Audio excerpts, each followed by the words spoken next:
The fallout from the Voidfall cataclysm is vast and we need to rebuild. Luckily, a former Imperial flagship has been retrofitted and it's our job to secure our political future and protect the Revenant, which was designed by Alan Kirkby and is published by Mindclash Games, who helped sponsor this video.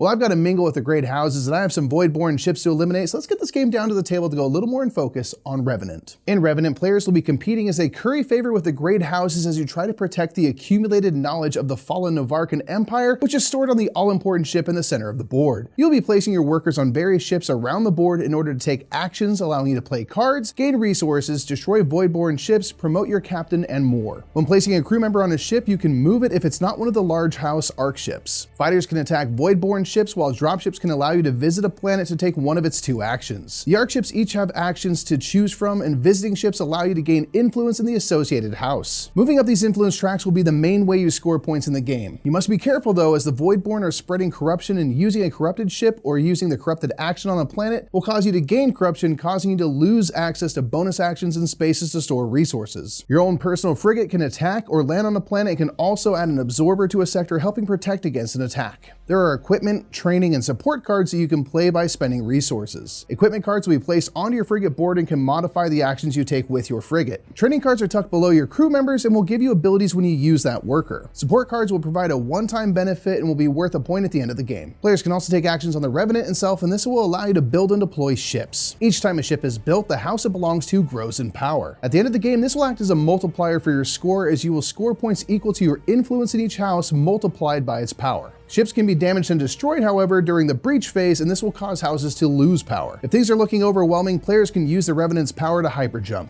This brings all players and ships to a new part of space, redeploying Voidborn ships and giving new planet cards to explore. After players have played and retrieved their crew members, the breach phase occurs. Each sector will resolve with each leftover Voidborn ship dealing damage to the ships in that sector, with the player whose frigate is closest to the given sector assigning damage. Each absorber reduces the amount of damage being dealt by 1. The breach can lead to ships being destroyed and removed from the board, reducing the matching house's power. This can be useful potentially if your opponents have a lot of influence in those houses, however. Each sector will resolve, and excess damages will go to the Revenant itself, which can't be fully destroyed. However, there are Revenant damage tiles that negatively affect all players. Corruption will be dealt out in the sectors with Voidborn ships and a rift, so it's important to take care of those threats that loom over your collective fleet. Sonar cards will reseed the board if you hyperjump, and if you stay where you are, more and more Voidborn ships will pour out of the rifts on the board. In the 4th round, 2 colony ships will be revealed, and this is the last-ditch effort to save the Empire. Hyperjumping to one of them will gain a boost in power to the matching house. After 4 rounds, players will tally their score. For each house, players will score points for their influence in that house multiplied by their power. Players can see each other's progress on the influence tracks of the houses. However, during the game, there are various ways to gain hidden influence, and these will be revealed at the end of the game. Players will also work on a hidden agenda, giving them objectives to strive for to earn bonus points. Each player has slightly different captain abilities and objectives. Training cards and improvements score 2 points each, while each played support card awards a player a point. Corruption that was not removed from your frigate board loses you 2 points each, and at the end of the game, the player who most deftly aligned themselves with the great houses will be the winner. In Revenant, it will be important to shift your alliances as the game progresses, because any house, no matter how great, could be wiped out by the Voidborn, limiting their power as well as the actions they provide by sending your crew there.